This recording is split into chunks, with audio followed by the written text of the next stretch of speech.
Rene Bonet. Rene Bonet. Or so how you say it? Is it Bonet or Bonet? You said it perfectly the first Okay. time. Sometimes I like to ask because like people be like, nah, it's not Bonet, it's Bonet. I'm like, I mean, I guess why you put the accent then? Yeah, exactly. Yeah. It's nay. Exactly. But how you doing today? I'm good. How are you? I'm doing well. I can't complain. I'm excited to have you here. Thank you. I think it's a wonderful thing that we were able to have you as a cover for a couple of our playlists, but also just tapping into your music and such a beautiful voice that you have there. Thank you. Where'd you find this at?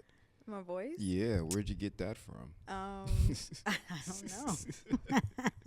I don't know. I started, just mimicking singers Mm-hmm. at an early age, like Brandy, and just Yeah. trying to sing their songs. And family was like, that little girl can sing. Nah, she So, sound good. She got something going on for real. yeah, a little bit. So what kind of put you in that phase that you wanted to actually take like this music thing seriously? I had a lot of support from my family. Like they were like pushing me Mm-hmm. to like just telling me I was good and like I should take it seriously. So, I did. Yeah. Just started pushing. But like outside of your family, like what was that moment? Like did you have a moment where you're like there's somebody else that you don't normally run into that was just like, okay, I think you could do this too, or like your music sounds really good? Like was there another championing moment for like, okay, I'm gonna go ahead and start taking this music thing serious? I don't know. I think it's just in me. Hmm. I like just from the beginning, it's just all I know. I never wanted to do anything else. Mm-hmm. I never had any other career goals. Like just straight out of high school, it's like music. Word. Yeah. Okay, so what you wrote like your first song in high school, middle school? I started writing poetry like everybody else. I feel like that's like a lot of singers start. Yeah. And then I started like singing them, and then people was like, "Oh, this is so good." And Mm-hmm. I guess it was like a stress reliever. I used to get in like a lot of trouble in and Really? out of juvie, so I felt like it was like Yeah. just a little side thing that I would do that just made me want to take it seriously. Yeah. Understood. Now I know we touched on it a little bit like before we hopped in, but I mean your hometown is Virginia. Virginia. Yep. What town is it again? Leesburg. Leesburg. Virginia. Yes. That's like near Richmond, right? Or Well, it's like 2 hours from Richmond. Okay. It's like maybe like 45 Mhm. minutes from DC. So Leesburg is like President Robert E. Lee's place that he used to go to like outside of the White House. Word. To like go like hang out. That's what we were told. Mm-hmm. It's like one of the richest counties in the United States of America. Okay. Yeah. That's what's up. So was it kind of country there when you lived there, or was it No, more I like a mean, city area?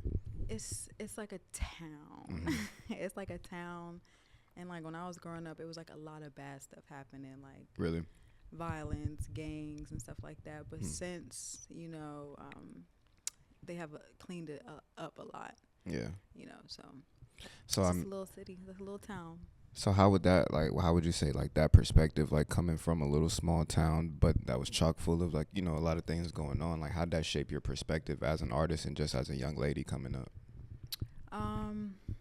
Like I'm from a small town, but like I said, we're from 45 minutes outside of DC. Mm-hmm. Probably take us 30 minutes to get to Maryland. So I was one of those kids that was like running to DC to go sneak into the clubs. Yeah. And we would go shopping. We would hang out in DC, in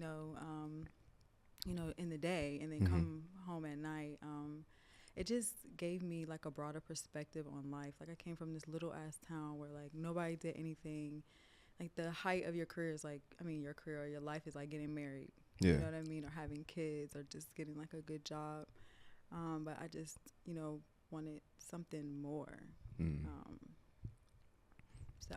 That makes sense. I think I answered your question. Yeah, you did. Yeah. You did. So like that transition from like the DMV area down here to Atlanta, like what made this so like the place that you wanted to be so much? Well, like my brother had got murdered, and like it was traumatizing, and he was a rapper. Really? So it was kind of like I wanted to like live the dream for us. You know what I mean? And just be like, I'm gonna get out this small town and I'm gonna make something. And I have an aunt who is like my friend, So she came and would like help me out and was like, girl, we need to go to ATL, you know? Like, you know, ATL was like the place that everybody thought they could go and live their dreams. And, you know, 12 years ago when I came, you know, it was like a place. So I'm glad I got in early. Yeah. Because right now you come, It's a whole different Atlanta. Yeah, it's a whole different Atlanta. But, yeah, I came here because, you know, there was not a lot of opportunities. I had done radio. I'd done all the little showcases out there in DC and Maryland. And there was nothing else for me. Like, DC was not it then. And there wasn't the music scene, you know. Yeah. To me, it still ain't. And it's like, because I guess like their music scene is a little centralized when it comes to it. It's like the go-go, the like go-go I sound. I grew up off go-go. Like, we go to go-go's and have some fun now. And they sample music. And I mean, there's a million amazing singers. You know, Chris Brown from VA. You know, you got the Wale's and so on and so forth. But, you know, it's not like a music scene like in Atlanta. Like, everybody's lit in Atlanta. That's real. That's real. I can see that. If there was somebody like maybe from VA that you would like, or maybe from the DMV that you have like a collab and not like in mind with, who would that be? Like a major collab? Chris Brown. Yeah. Okay. Y'all gonna drop a dance track, or you trying to do like a real R&B ballad? Yeah, real R&B. We singing. Okay. So it's gonna be a love song. Okay. Yeah. Okay, I like it. All right, so let's jump into this. I know the song "Nights Like This," one of like your initial breakout singles and everything. Tell me, like, how was it seeing people receive that song the way that they did, and then what went into making the track itself?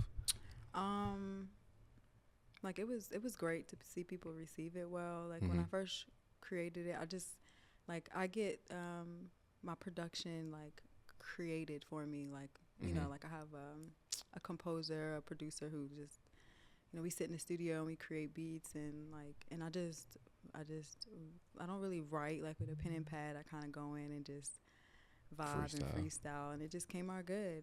It came out really good, and I don't know, people was feeling it. Yeah. Yeah.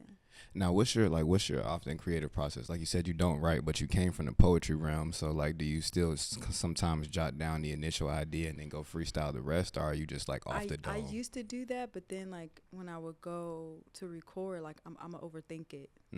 So I was fortunate enough to be in the studio with some great people, and that's the way that they recorded. And after that moment, I was like, you know, I'm recording like this forever, because I got it done so much more quicker. It was more authentic. I didn't overthink. I just record line for line. It's like play the record. I sing until I can't, and then I stop it, and I might go back a little, and then I'll like keep going until the song is just done. Like, I'll finish the song in like 20 minutes. Yeah. That's crazy. Yeah, I think I'm not. Yeah. I'm gonna say this, but it's probably not what would actually be happening. Like, you know, this is the first time I've heard about an R&B artist punching in. You know, for real. Like, yeah. I figured that they always write it and go in, and like they might break the song down, but it's just as far as like punching in the R&B bars, I ain't never heard that before. That's what's up, though. That's what's up. So, like, within, like, your music career, you've already received, like, a couple of Grammy considerations. Now, with people recognizing your music at that level and knowing that, you know, hey, we got some nominations on the horizon type shit, like, you know, how does that feel? I mean, it's surreal. It's a blessing. And, you know, it's kind of like every day you never feel like you're doing enough. Yeah. It doesn't matter, like, what comes in, what height you go to. It's like, I gotta keep pushing. It's just not enough. So I try to sometimes just try to sit back and, you know, relax in the moment and be like, you know, you're doing good. You know, look at this. And it's like, no, that's not a nomination. That's not an award. Who cares about that? You know, so you know. But I mean, the consideration is, I mean, that's more than most sometimes, you know. So it's just like, I still think that's a beautiful thing. Thank you. You're welcome. If I were to ask, like, what is the song in your catalog that you feel like people should go back to get the true essence of Rene? That's a good question. I have an album coming out, Flowers and Pearls, and it's kind of like, you know, the flower is grown in the dirt, and I felt like that's me. Like, something beautiful like that was grown in the dirt.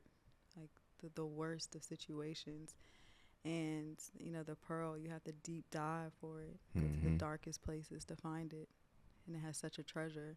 And that's what the album is. It's just a person who was just in the dirt. Yeah. Like, you know, my son was just murdered. Like, maybe like 7 months ago. Yeah. So, like, I'm still in grieving process right now. Like, but I'm just still pushing and just trying to, you know, spread my energy and do what I'm supposed to do while I'm still here. You know what I mean? Because life is so precious. And the song, I would say probably Broken Heart. Broken Heart. Because it's about a song of a woman who's so broken that she feels like she doesn't deserve to be loved by somebody. And she's just too much of a problem, too much baggage. So that's what you still feel like you too much baggage, or you don't feel like you deserve to be loved? Like I'm human. Yeah. I don't feel like I'm baggage. I just feel like I have a lot going on. You're gonna have to deal with that grieving that I go through. Those nights where I'm crying in the shower, or I won't get out of bed because I'm just so hurt. You know, and you gotta sometimes pull me up. Yeah. And that's a lot to deal with. Yeah, and you really need somebody to truly be there for you without any reserve for themselves in moments like that. It's a lot to deal with. Yeah, I understand. I'm sorry to hear that too. No problem. Yeah, for sure. I didn't even think you was gonna touch on the new album yet either. I was gonna keep it under wraps, but I mean, yeah, well, it's coming. It's gonna be here, April 11th. You know, I like to say my music is for the blessed and not the stressed. Yeah, it's for women that are like overcoming in their healing journey, because, like, you know, it's like love music. Yeah, it's not like fool in love. It's in love. Yeah. And I was gonna say, I can definitely tell the difference, like in your music. Like the Fool in Love music is a little bit toxic or a little bit left and right. That's what they're pushing. Yeah. Like everybody's is jumping on the wave, so now everybody is just pushing this. I'm broken, I'm hurt, but it's like I'm broken, but not because of love. Yeah. Love healed me. That's real. Yeah. And I was gonna ask you, like, you know, what role has music played in your healing process with this all? But I feel like that kind of coincides with the love itself. Yeah, it just makes me feel like I have a purpose. Yeah, I feel that. That's real. Yeah. That's what's up. Yeah. I'm glad you still, you know, doing your thing, holding your head up and pushing through. You feel me? Thank you. Yeah, because some people wouldn't be able to do that for real. It's difficult. Yeah. But, you know, I have days where I'm very happy. Yeah. So, like, with that being said, like, what are some of the messages that you, like, you know, you hope to deliver to people throughout your music, like, over time? That it's okay to be vulnerable. And it's okay to let people in. And if they hurt you, it's okay, because you might hurt them too, you know. And it's like you're here to share experiences and to, you know, share experiences with other people. And to be of help to them, and they help you. It's like an exchange of energy constantly. So it's like when you reserve yourself, you miss out on a lot that you could have gained that the world has for you. That's real. That's super real. I hope y'all listening, man. If you're too reserved, you're going to miss out on what the world has to offer you. So stop missing out on what the world got to offer, bro, and just get out there. Exactly. Straight up. I love it.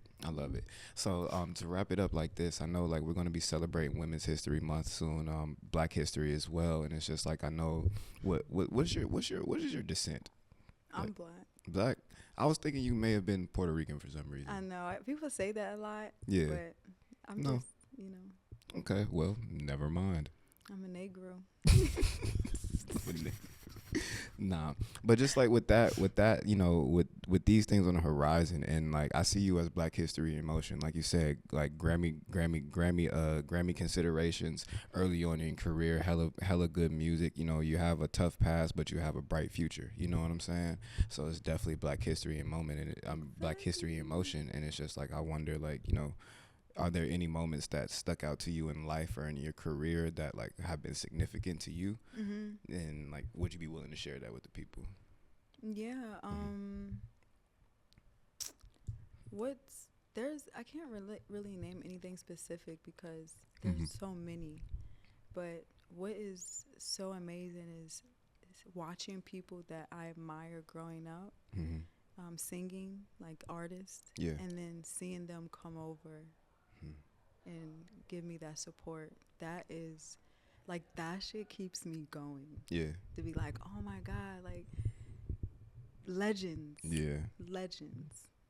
You know, I'm like about to say, DMing me and telling me, like, I did the cover for Before I Let You Go. And I was, you know, there was, it hit the blogs, and, you know, people were like, you could never do it like Dave Hollister, and this, and this. And I was like, of course not. He's a legend. yeah. But then when Dave Hollister DMs you and follows you, and Teddy Riley follows you, Yeah. and they say, you killed it. That hit different. It didn't matter what nobody said. Mm-hmm. That is what mattered. And that's what, you know, keeps me going. That's real, man. Yeah. That's real.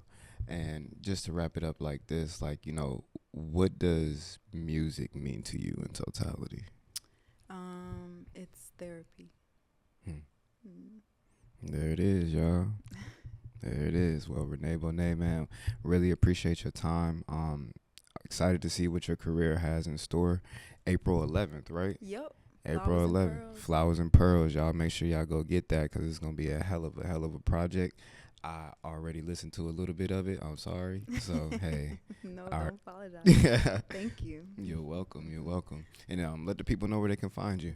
At ReneBonet. That's Rene Bonet. It's on all platforms. Same thing. For sure. And this was supposed to be a question I added earlier, but what would you use to describe your music if nobody has ever heard your music before? Like, how would you describe your own music to someone? Dang, that's a good question. It's, like I said earlier, it's for the blessed and not the stressed. It's for the lovers. I feel like it's a couple's anthem. A couple's anthem. The couple's anthem. Yeah. Hey, so if y'all trying to stay together, y'all need to play that Rene Bonet. Yeah, that's black love. That's what's going on in the black community, is that they're creating division and separation with toxic music.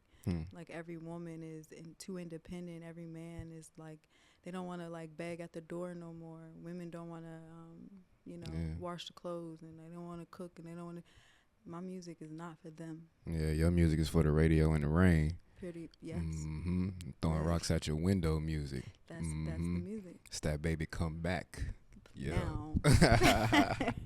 We love it. Hey, but if y'all need some good R&B in your life, y'all know who to tap in with. SiriusXM Pandora Now and Rene Bonet.